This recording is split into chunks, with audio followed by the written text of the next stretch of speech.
यही चेतावनी राहुल गांधी ने आज से 3 साल पहले दी थी। तब भारतीय जनता पार्टी, उनके प्रचार तंत्र और उनके पालतू मीडिया ने उनका मजाक बनाया था।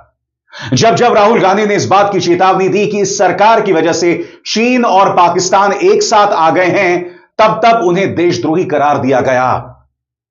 और अब ऑपरेशन सिंदूर के बारे में डिप्टी सेना प्रमुख राहुल सिंह, जनरल राहुल सिंह का बयान सामने आया है, जिसमें जनरल राहुल सिंह यह कहते हैं, और गौर किया जाए कि पाकिस्तान सिर्फ चेहरा था, चीन लगातार पीछे से मदद कर रहा था। पाकिस्तान की 81% जरूरतें चीन पूरी करता है।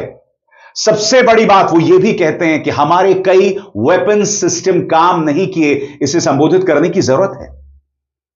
इन तमाम चेतावनियों को पूरी तरह से नजरअंदाज कर रही है सरकार, क्योंकि जब हमारे सेना के शौर्य के नाम पर वोट हासिल करने की बात आती है, जब राहुल गांधी को देशद्रोही करार देने की बात आती है, तब सेना का इस्तेमाल किया जाता है। मगर जब हमारे वायुसेना प्रमुख अमरप्रीत सिंह सवाल उठाते हैं, तो उनके सवालों को नजरअंदाज कर दिया जाता है। और अब डिप्टी सेना प्रमुख ने पाकिस्तान और चीन के साथ आने की बात कही है, और वो सिर्फ ये बात नहीं कहते हैं, वो 4 बातें कहते हैं। पहली बात वो ये कहते हैं कि हमारे कई हथियार प्रणालियों ने कारगर ढंग से काम नहीं किया, इसे संबोधित करने की जरूरत है। दूसरी बात वो कहते हैं कि किस तरह से पाकिस्तान की मदद चीन करता रहा। तीसरी बात वो कहते हैं कि 81% जरूरतें चीन पूरी करता है पाकिस्तान की।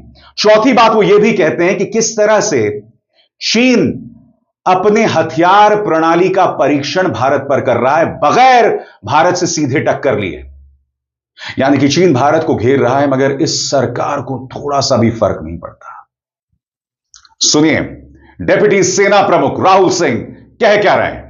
Another important thing during Op Sindoor was air defense and how it panned out. So it is good, bad. We could do a lot.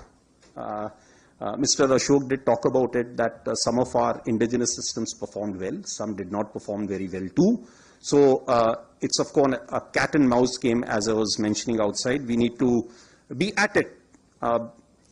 This time, thankfully, our population centers were not quite addressed. In the next round, we have to be prepared for that, and for that, more and more air defense, more and more counter rocket, artillery, drone sort of a system has to be prepared, for which we have to move very, very fast. So few lessons that I thought I must flag as far as Operation Sindoor is concerned.